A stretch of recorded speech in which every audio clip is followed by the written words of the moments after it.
Part 6 की शुरुआत में दिखाते हैं कि जेग्यांग जीएफ सॉल्यूशंस को एक्वायर करने की अपनी बड़ी सक्सेस सेलिब्रेट कर रही होती है और कंपनी की टीम और एक्टिंग सीईओ मिस्टर सियोंग भी उसकी जमकर तारीफ करते हैं और उसकी अचीवमेंट को सराहते हैं। तो वहीं दूसरी तरफ दिखाते हैं कि उनसे ऑफिशियली जेसियोंग की जगह डायरेक्टर ऑफ ट्रेडिंग की पोजीशन संभाल लेती है। वो सबको बताती है कि जेसियोंग की तबीयत ठीक नहीं है और इसी वजह से वो कुछ समय तक बिजनेस हैंडल नहीं कर पाएगा। फिर हमें एक फ्लैशबैक दिखाया जाता है जहां जेसियोंग अपनी पत्नी युनसी को बताता है कि जेग्यांग ने योंगहो को तकिए से दबाकर मारने की कोशिश की थी। ये बात सुनने के बाद युनसी अपने पति से कहती है कि फिलहाल वो इस राज को किसी के साथ शेयर ना करे क्योंकि वो चाहती है कि सही वक्त आने पर वो दोनों इस इंफॉर्मेशन का इस्तेमाल करके जेग्यांग को उसकी ही चाल में फंसा देंगे। अब प्रेजेंट में दिखाते हैं कि चॉइसयोंग ट्रेडिंग के हेडक्वार्टर्स में मीटिंग के दौरान युनसी जूसन सिटी में एक नया प्रोजेक्ट शुरू करने का प्रपोजल रखती है। उसका कहना होता है कि लॉजिस्टिक के हिसाब से ये कंपनी के लिए काफी फायदेमंद साबित होगा, लेकिन सीईओ सियोंग को ये आइडिया बिल्कुल पसंद नहीं आता और वो अपनी नाराजगी जाहिर करते हैं। इसके बावजूद युनसी पीछे हटने से इनकार कर देती है। वो सबको याद दिलाती है कि जेसियोंग की गैर हाजिरी में वही एक्टिंग डायरेक्टर है, इसलिए उसके फैसलों को नजरअंदाज नहीं किया जा सकता। तो वहीं यूविलिया के एक होटल में दिखाते हैं कि बोंकी ने गलती से 2 रूम की जगह एक ही रूम बुक कर दिया होता है, तो इसलिए योंगो, बेंगुल और बोंकी को एक ही रूम शेयर करने के लिए कहा जाता है क्योंकि उनके पास सारे रूम्स बुक्ड होते हैं। लेकिन योंगहो को ये अरेंजमेंट पसंद नहीं आता,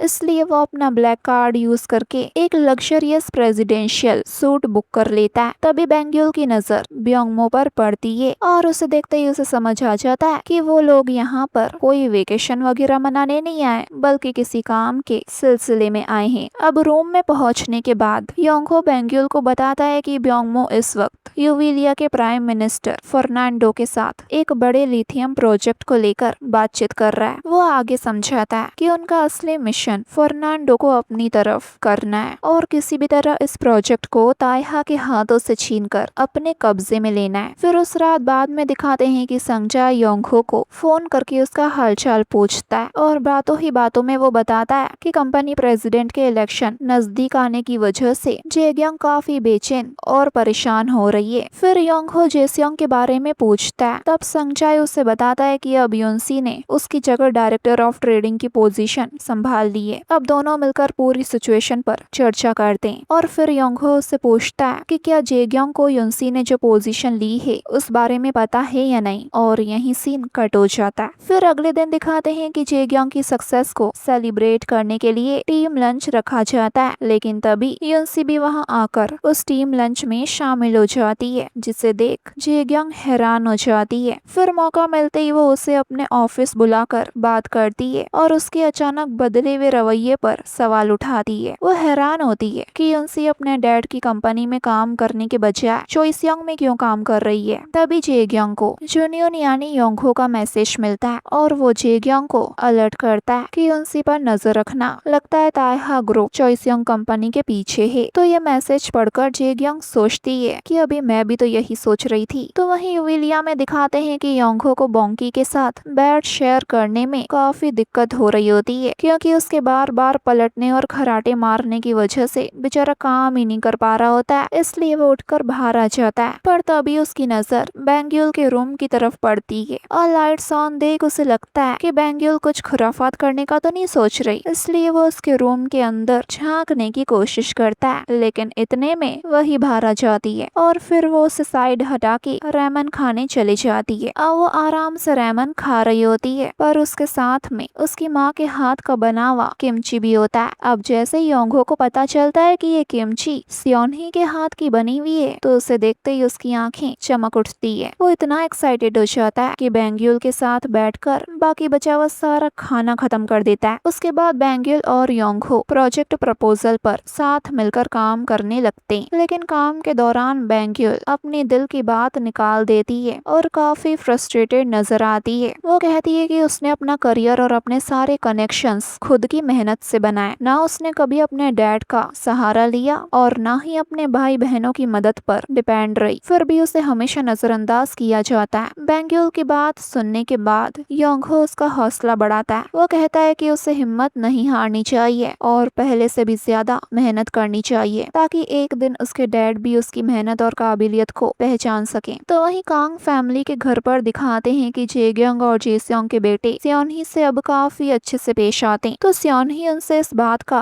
रीजन पूछती है कि उनका बिहेवियर अचानक कैसे बदल गया। तब वो दोनों जुनियन की दी हुई वार्निंग के बारे में सियोनही को बता देते हैं और ये भी समझाते हैं कि जुनियन ने उनसे कहा था कि उनके ग्रैंडफादर की सोल ने उन पर नजर रखी हुई है और वो चाहते हैं कि वो सियोनही की हमेशा रिस्पेक्ट करें। तभी वहाँ जेग्यांग आ जाती है, लेकिन इस बार उसका रवैया बिल्कुल अलग होता है। वो सियोनही से बहुत अदब और तमीज से बात करती है और उसका ये बदला हुआ बिहेवियर देख सियोनी शॉक हो जाती है। फिर जेग्यांग अपनी स्टेप मदर से आने वाली सक्सेशन मीटिंग में उसका सपोर्ट मांगती है। तब सियोनी को उसके बदले हुए रवैये का मतलब समझ आता है। फिर वो योंगहो की हेल्थ के बारे में पूछती है तो जेग्यांग बताती है कि योंगहो की तबीयत धीरे धीरे ठीक हो रही है। साथ ही वो ये जताने की कोशिश करती है कि वो अमेरिका के डॉक्टर्स के साथ मिलकर काम कर रही है ताकि सियोनी को यकीन दिलाया जा सके कि उसमें कंपनी को लीड करने की क्षमता और पोटेंशियल दोनों मौजूद हैं। फिर उस रात दिखाते हैं कि उसका पति सुगडू सीधे जेग्यांग का सामना करता है और योंगहो को तकिए से दबा के मारने वाले इंसिडेंट के बारे में सवाल पूछता है। वो जानना चाहता है कि क्या उसका इस मामले में कोई हाथ था, लेकिन जेग्यांग हर इल्जाम से इनकार कर देती है और कहती है कि उसने कुछ गलत नहीं किया। लेकिन उनकी ये बातचीत सियोनही अनजाने में सुन लेती है और जेग्यांग पर इतना बड़ा शक सुनकर वो काफी डर जाती है और परेशान हो जाती है। तो वहीं दूसरी तरफ दिखाते हैं कि जेस्योंग जो अभी हॉस्पिटल में बीमार होने का नाटक कर रहा होता है, युनसी उससे मिलने आती है और बात करते हुए कहती है कि जेग्यांग तो अभी से कंपनी के प्रेसिडेंट की तरह बर्ताव करने लगी है। फिर वो ट्रेडिंग के और शेयर्स खरीदने की बात करती है और जेस्योंग उसे पूरी छूट देते हुए कहता है कि वो जो ठीक समझे कर सकती है। फिर बातों ही बातों में जेस्योंग बैंग्यूल का जिक्र करता है और कहता है कि वो वेकेशन पर गई हुई है। साथ ही वो अपनी हाफ सिस्टर को कम आंकते हुए दावा करता है कि उसमें बिजनेस की कोई खास समझ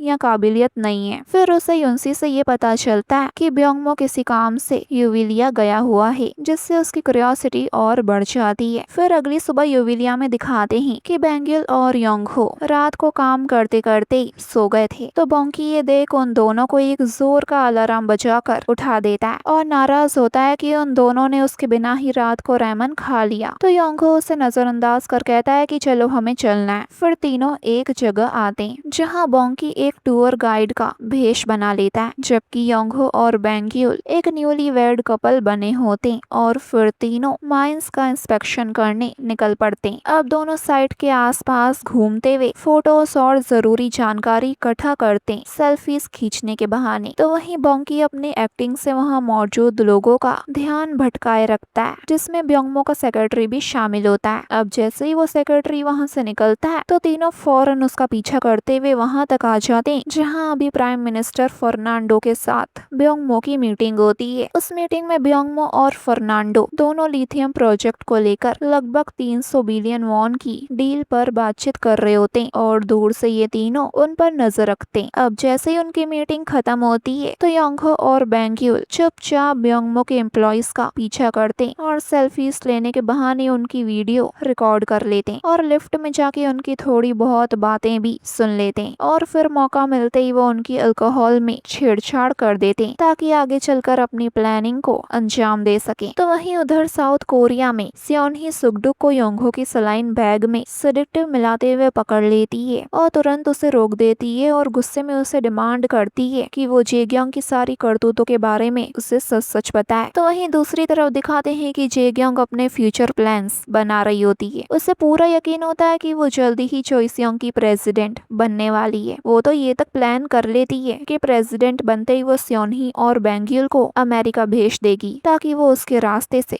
हट जाए। इतना ही नहीं, जेग्यांग अपनी फ्यूचर मैनेजमेंट टीम का स्ट्रक्चर भी तैयार कर लेती है। उसके हिसाब से वो प्रेसिडेंट बनते ही संजय को कंपनी से निकाल देगी क्योंकि वो आगे चल के उसके रास्ते की रुकावट बन सकता है। इवन वो ये तक सोच लेती है कि संजय की जगह जुनियन को प्रमोट करके मैनेजिंग डायरेक्टर बना दिया जाए। तो वहीं दूसरी तरफ युनसी को पता चलता है कि पोर्ट प्रोजेक्ट बंद करवाने के पीछे जुनियन का भी हाथ था। साथ ही उसे ये भी मालूम पड़ता है कि जुनियन काफी समय से जेग्यांग के साथ मिलकर काम कर रहा है और इस वक्त मटेरियल्स टीम के कुछ मेंबर्स के साथ किसी ट्रिप पर गया हुआ है। अब ये सब सुनते ही युनसी को जेस्योंग की वो बात याद आती है जिसमें उसने कहा था कि बैंग्यूल भी ट्रिप पर गई हुई है। दोनों बातों को जोड़ते ही उसके मन में शक पैदा होने लगता है। उसे लगता है कि शायद ये सिर्फ एक आम ट्रिप नहीं बल्कि कोई बड़ी प्लानिंग चल रही है जिसके बारे में उसे जानबूझकर अंधेरे में रखा गया है। तो वहीं यूविलिया में दिखाते हैं कि बॉन्की, बेंगिल और योंगहो चुपके से ब्योंगमो के एम्प्लॉयज के होटल रूम में घुस जाते हैं और उसकी प्लानिंग से जुड़े डॉक्यूमेंट्स ढूंढने लगते हैं। और जब वो डॉक्यूमेंट्स मिलते हैं तो चेक करने पर पता चलता है कि ब्योंगमो लिथियम प्रोजेक्ट में 300 बिलियन वॉन इन्वेस्ट करने वाला है, लेकिन साथ ही माइंस से उस रकम का 3 गुना पैसा चुराने की भी प्लानिंग कर रहा है। अब वो तीनों फौरन से पता लगाते हैं कि ब्योंगमो अभी कहाँ पर है। तो पता चलता है कि वो अभी एक गाला पार्टी में गया है और आज ही उसकी पीएम के साथ डील साइन होने वाली है। तो वो तीनों भी गाला पार्टी में जाने के लिए रेडी हो जाते हैं और जब बेंग्यूल रेडी होके आती है तो योंगहो उसकी तारीफ करते हुए कहता है कि वो वाकई अच्छी लग रही है और ये सुनकर बेंग्यूल अंदर ही अंदर बहुत खुश हो जाती है। देन ये तीनों उस गाला पार्टी में घुस जाते हैं और उनकी डील साइन होने से पहले ही प्राइम मिनिस्टर फर्नांडो के सामने ब्योंगमो की पोल खोल देते हैं, वो भी सबूतों के साथ जो उन्होंने इकट्ठे किए थे। अब सच्चाई सामने आने के बाद फर्नांडो गुस्से में ब्योंगमो को धोखा देने की कोशिश करने के लिए वहां से बाहर निकाल देता है और जब ब्योंगमो को वो लोग बाहर निकाल रहे होते हैं तो जूनियन उससे कहता है कि हमेशा धोखा देने से काम नहीं चलता है। तो वहीं ब्योंगमो हैरान रह जाता है और सोचने लगता है कि आखिर जूनियन असल में है कौन। तो जूनियन कहता है कि तुम्हें जल्दी ही पता चल जाएगा। फिर जैसे ही ब्योंगमो को उठाकर बाहर फेंक दिया जाता है तो वो पागल सा हो जाता है। तो वहीं पार्टी में बेंग्यूल फर्नांडो को स्माइल इन्वेस्टमेंट के साथ काम करने का प्रपोजल देती है, लेकिन फर्नांडो मना कर देता है क्योंकि उसे डर होता है कि कहीं उसके साथ फिर से कोई चाल न चल दी जाए, इसलिए वो उन्हें भी बाहर निकलवाने लगता है। तब बेंग्यूल को योंगहो की बात याद आती है और वो संजय द्वारा हाल ही में एक्वायर की गई अमेरिकन कंपनी को अपनी ईमानदारी का सबूत बनाकर उस पीएम के सामने पेश करती है और बेंग्यूल की इतनी तेज सोच देखकर योंगहो भी काफी इम्प्रेस हो जाता है और आखिरकार वो दोनों यूविलियन गवर्नमेंट के साथ डील फाइनल करने में कामयाब हो जाते हैं। तो वहीं दूसरी तरफ ब्योंगमो होटल के सीसीटीवी फुटेजेस चेक करता है और जूनियन की इन्वॉल्वमेंट के बारे में जानकर वो बुरी तरह शॉक हो जाता है और गुस्से में आ जाता है। अब वो तुरंत उनके प्रेसिडेंशियल सूट की तरफ दौड़ता है जहाँ बेंग्यूल, जूनियन और बॉन्की ठहरे हुए थे, लेकिन वहाँ पहुंचकर उसे सिर्फ एक कैंडी मिलती है जो योंगहो जानबूझकर उसके लिए छोड़कर गया होता है। तो वहीं दूसरी तरफ साउथ कोरिया में जेग्योंग कंपनी के डायरेक्टर्स के साथ ड्रिंक्स पर जाती है और उनका सपोर्ट जीतने की कोशिश करती है और काफी ड्रंक होकर घर लौटती है। तभी उसे युनसी मिल जाती है जो जेग्योंग के सेक्रेटरी को वहां से भेज देती है और फिर अकेले में वो उसे याद दिलाती है कि कैसे उसने अपने ही डैड योंगहो की जान लेने की कोशिश की थी। अब अचानक ये सुनते ही जेग्योंग घबरा जाती है, लेकिन युनसी उस पर कोई सीधा एक्शन नहीं लेती। वो बस अपनी ननंद को वार्निंग देती है और उसे संभल कर रहने को कहती है। तो वहीं दूसरी तरफ दिखाते हैं कि साउथ कोरिया लौटने वाली फ्लाइट में योंगहो सोती हुई बेंग्यूल पर प्यार से एक ब्लैंकेट उड़ा देता है और उसे देखकर उसे अपनी बेटी के बचपन की याद आ जाती है और वो उसके बारे में सोचकर मुस्कुराने लगता है। फिर एयरपोर्ट पर पहुंचने के बाद इस ट्रिप को याद रखने के लिए बेंग्यूल, बॉन्की और योंगहो दोनों के साथ एक सेल्फी लेती है, लेकिन उसी वक्त उसे अपनी मॉम सेओनही का फोन आता है और वो फोन पर काफी रो रही होती है। तो बेंग्यूल घबरा जाती है। फिर जब जल्दी से बेंग्यूल और योंगहो घर पहुंचते तो उन्हें सेओनही काफी ज्यादा रोती हुई मिलती है। वो बेंग्यूल को बताती है कि जेग्योंग ने योंगहो को मारने की कोशिश की थी और ये सुनकर बेंग्यूल के होश उड़ जाते हैं। तो वहीं ये सब सुनने के बाद योंगहो बेंग्यूल से कहता है कि अब वक्त आ गया है कि वो जेग्योंग के खिलाफ खुलकर सामना करे और उसे पलट कर जवाब दे। फिर अगली सुबह दिखाते हैं कि जब सब शेयर होल्डर्स की मीटिंग अटेंड करने आते हैं तो जेग्योंग को देख जेस्योंग कहता है कि ये इतनी कॉन्फिडेंट क्यों लग रही है। तो युनसी उससे कहती है कि चिंता मत करो, अब जेग्योंग उनके लिए कोई खतरा नहीं है। फिर शेयर होल्डर्स की मीटिंग अटेंड करने सेओनही भी बाकी शेयर होल्डर्स के साथ वहाँ पहुँच जाती है। जेस्योंग उससे पूछता है कि आप यहाँ क्या कर रही हैं और यहाँ क्यों आई हैं। तो सेओनही बिना कुछ बताए वहाँ से अंदर चली जाती है। फिर मीटिंग के दौरान दिखाते हैं कि जेग्योंग खुद को कंपनी के चेयरमैन और प्रेसिडेंट के लिए सबसे बेहतरीन कैंडिडेट के रूप में पेश करती है और अब वोटिंग होने लगती सोचती है कि जेग्योंग को इस कंपनी का चेयरमैन बनाना चाहिए या नहीं। लेकिन वोटिंग के वक्त एक हैरान कर देने वाली बात हो जाती है जब जेस्योंग की उम्मीदों के बिल्कुल उल्टा उसकी खुद की पत्नी युनसी भी अपना वोट जेग्योंग को दे देती है, जिसे देखकर जेस्योंग पूरी तरह चौंक जाता है और उसके पीछे काफी जने जेग्योंग को वोट देने लगते हैं। लेकिन तभी सेओनही सबके सामने आती है और कहती है, मैं जेग्योंग के चेयरमैन बनने के खिलाफ हूँ। ये सुनकर जेग्योंग शॉक हो जाती है। फिर सेओनही मांग करती है कि जब तक योंगहो वापस नहीं आ जाते तब तक चेयरमैन की पोजीशन खाली रखी जाए। वैसे बोर्ड मेंबर्स भी उसकी बात से सहमत हो जाते हैं और इलेक्शन को फिलहाल टालने का फैसला करते हैं। इसके बाद संगजा एक नया प्रपोजल रखता है। वो स्ट्रेटेजिक प्लानिंग टीम बनाने की बात करता है जिससे कंपनी को बाहर के प्रेशर से बचाया जा सके। अब उसकी इस बात से सब एग्री हो जाते हैं। वैसे इनडायरेक्टली संजय का इशारा जेग्योंग की तरफ ही होता है। जेग्योंग भी समझ जाती है और काफी गुस्से में पूछती है कि आखिर टीम में कौन होगा और क्या करेगी वो टीम। तभी उस टीम के लोग अंदर आने लगते हैं और वो कोई और नहीं बैंग्यूल, जुनियन यानी योंगहो और बोंकी होते हैं। और वहाँ बैंग्यूल सबके सामने ये खुलासा कर देती है कि वही चेयरमैन योंगहो की सबसे छोटी बेटी है। और ये सुनते ही सब लोग हैरान रह जाते हैं क्योंकि उन्हें पहली बार पता चलता है कि बैंग्यूल असल में योंगहो की बेटी है। तो वहीं जेग्योंग और जेस्योंग काफी गुस्से में होते हैं और इसी मोमेंट पर ये पार्ट पूरा होता है गाइस।